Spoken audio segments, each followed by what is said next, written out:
Ito ang dating kilalang mental retardation. Dahil nakaka-offend na siyang pakinggan ngayon, kaya pinalitan siya ng more respectful term na intellectual disability. Ang condition na ito is nakakarakterize sa dalawa. Una is below average or mas mababa sa normal na intellectual functioning. Ano nga ba ang intellectual functioning? Ito ang ability ng person to learn, reason, make decisions, and solve problems. And ang pangalawa is limited silang maka-adapt ng behaviors na kailangan nila sa araw-araw, tulad ng communication, interpersonal interaction, and self-care. So next is, eto na yung mga signs ng mga batang may intellectual disability. So number 1, delayed milestone. Sila yung mga batang delay yung pag-develop ng kanilang mga motor skills like rolling over, yung paggulong, then sa sitting up, yung pag-upo nila, sa crawling, yung paggapang, then sa paglalakad nila. Number 2, speech and language delay or difficulties. Ito yung mga batang may delay sa kanilang pagsasalita, then nahihirapan silang bigkasin yung mga word na tingin nilang mahirap sa kanila, then kahit na tinuturuan na sila kung paano sabihin yung word na yon, mahirap para sa kanilang sabihin yon. So, number 3, sila yung mga batang hindi agad nila nagagawa yung task like potty training, dressing, and feeding. Kailangan pa nila ng a lot of time to work that task para talagang magawa nila yon. So, number 4, memory difficulties. Sila yung merong short-term memory issues. Sila yung hirap makamemorya. Kunyari, may binigay ka na mga information or mga instruction. Hindi nila agad mapipick up yun kasi nga hirap sila sa mga memorization. So, kapag may task na gagawin, hindi nila agad din magagawa kasi nga hindi agad nila napipick up yung instruction. So, number 5, challenges in understanding actions and consequences. So, dito naman, hindi nila naiintindihan na yung actions nila is merong consequences. Halimbawa na lang kapag yung isang bata, hinampas niya yung isang bata, yung batang nang hampas, hindi niya alam na nasasaktan yung hinampas niya kasi nga hindi niya alam yung consequences ng actions niya. So next is number 6, behavior problems such as tantrums. Dito naman, ang merong intellectual disabilities na isang bata is meron silang tantrums or nagtatantrum sila. Kapag hindi nila nagustuhan yung isang bagay, magtatantrum sila or magwawala sila. So, halimbawa kapag sa isang araw, merong routine sila, paulit-ulit lang yung routine nila at kapag naiba yung routine nila is magtatantrum sila kasi nga hindi nila nakagawian yung bagay na yun. Lastly is issues with problem solving or logical thinking. Karaniwan sa mga bata na meron ito ay late yung development nila compare sa sabay nilang bata. Bata pa lang ay nakikitama ng mahina sila sa pag-intindi dahil tulad ng basic games tulad ng puzzle, pattern, hindi sila makapag-recognize or mas makasolve ng mga dapat na sa stage na rin dapat isasolve nila. As they go on school, makikita rin dito na nahihirapan sila tulad ng mathematics, yung mga subject na kinakailangan talaga ng logical reasoning.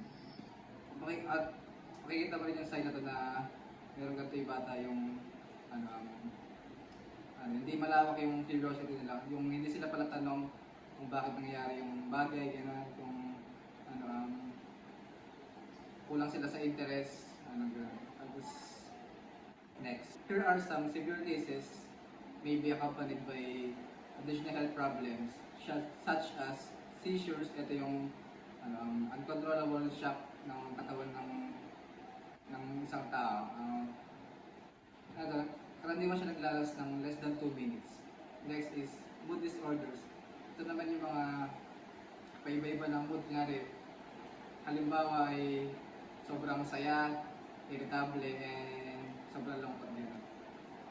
Next is motor skill impairment.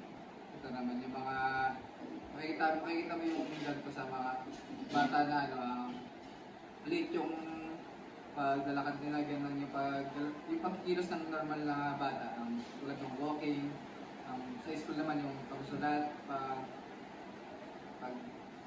masagot, ganun, pag-intindi sa mga kailangan nila. Tapos last is vision or hearing problems. Nakapaloob ito sa sensory impairment ng isang bata.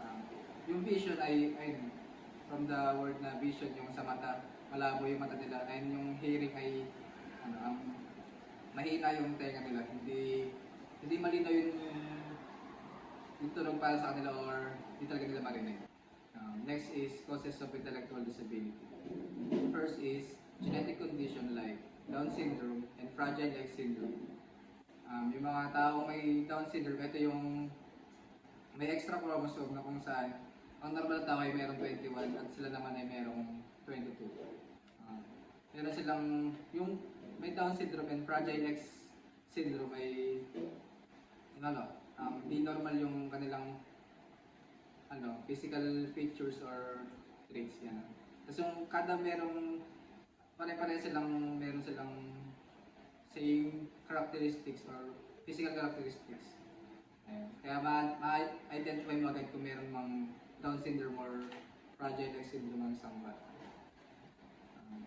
Kadalasan sa mga may gantong sakit ay inborn, kung saan pagkapanganak pa nila ay ma-identify mo na kung meron silang sakit na ganito. So kadalasan sa mga merong gantong sakit ay nakapaloob sa special education na kung saan kailangan talaga nila marutukan. Number 2, problems during pregnancy.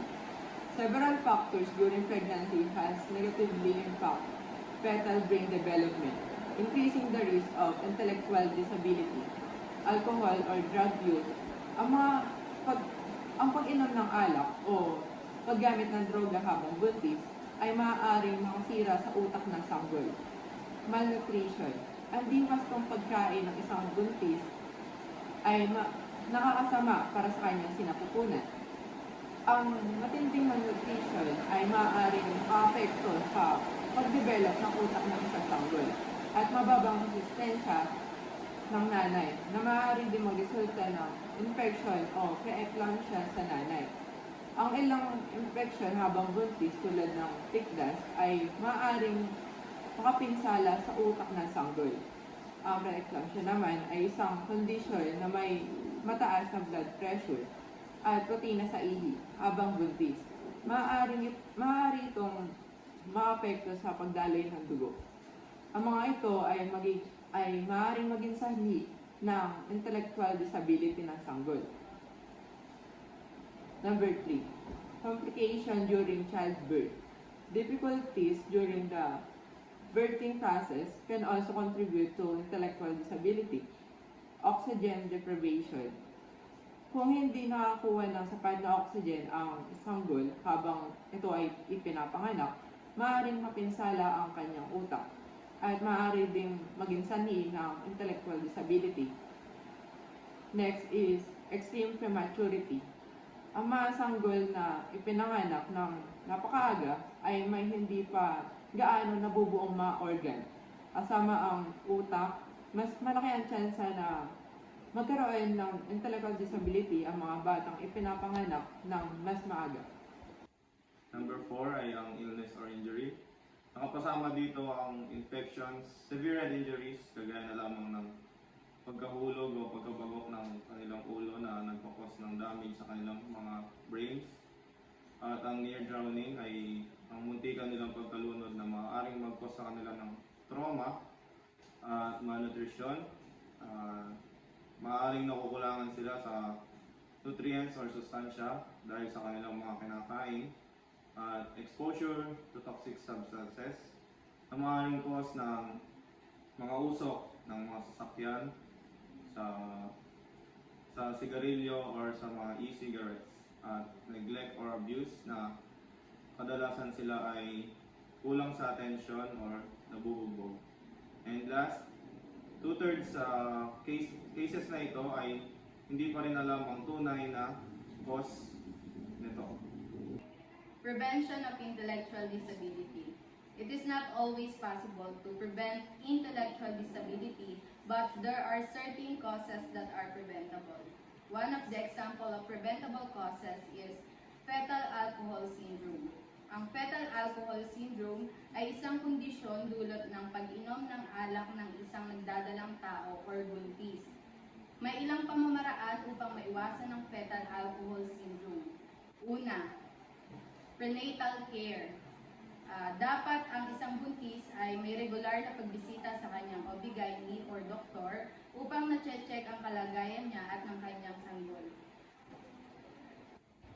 Dapat na kumakain ng tama at masustansya ang isang buntis like gulay and prutas. And dapat din na may tamang pag-ehersisyo ang isang buntis. Pangalawang pamamaraan is taking vitamins or taking prenatal vitamins na naglalaman ng folic acid, iron, and calcium. And pangatlong pamamaraan is vaccination against infectious diseases that can reduce intellectual disability. Ang pag-alam at pag-unawa sa intellectual disability ng isang tao ay nakakatulong upang malaman ang kanilang limitasyon at kung hanggang saan ang kakayahan nilang umunawa. Early diagnosis at identification ng intellectual disability ay makakabuti upang maagapan ito at malabas ang full potential nila at pagdating ng panahon sa tulong ng tamang pag-aalaga at suporta. Hindi lahat ng intellectual disability ay magpe-prevent, pero ang pag-alam ng factors nito during pregnancy ay makakatulong upang mabawasan ang possibility nito na makuha ng bata. Sa pag-alam ng intellectual disability ay kailangan ng matinding pag-unawa at buong pusong pagtanggap sa mga kinabibilangan nito.